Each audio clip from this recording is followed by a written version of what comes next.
આજે વીર સાવરકર સ્પોર્ટ્સ કોમ્પ્લેક્સના લોકાર્પણ પ્રસંગે હું દેશના વડાપ્રધાન નરેન્દ્રભાઈ મોદીનો હૃદયપૂર્વક ધન્યવાદ અને આભાર માનવા માંગુ છું।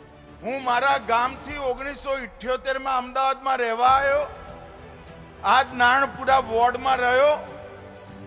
અહીંયા કેટલીય વાર સોસાયટીની મેચો રમી, દબાણ થયું, પણ આ જગ્યાનો સ્પોર્ટ્સ કોમ્પ્લેક્સ તરીકે ઉદ્ધાર નતો થયો।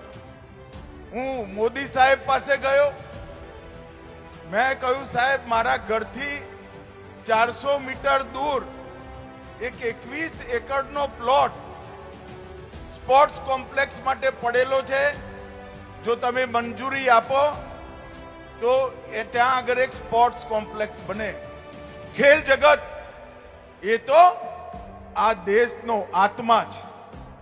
સૌથી પહેલી રમત ગમતની શરૂઆત દુનિયામાં ક્યાંય થઈ હોય તો ભારતમાં થઈ, અને દુનિયામાં સૌથી યુવાન દેશ ભારત, અને એ જો સ્પોર્ટ્સમાં પાછો રહી જાય તો શું થાય?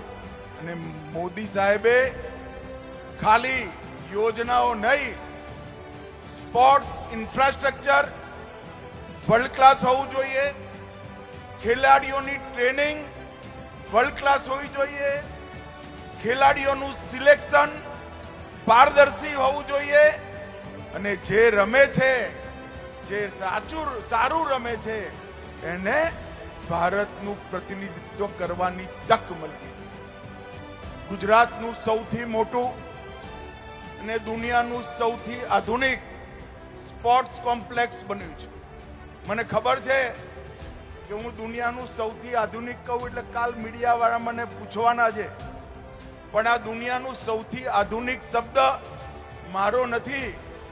કેટલાક દિવસ પહેલા અહીંયા 2 આંતરરાષ્ટ્રીય સ્પર્ધાઓ થઈ, બંને આંતરરાષ્ટ્રીય સ્પર્ધાઓમાં ઓલ વર્લ્ડના ખેલ મહામંડળના અધ્યક્ષોએ કહ્યું કે વીર સાવરકર સ્પોર્ટ્સ કોમ્પ્લેક્સ દુનિયાનું સૌથી આધુનિક સ્પોર્ટ્સ કોમ્પ્લેક્સ છે।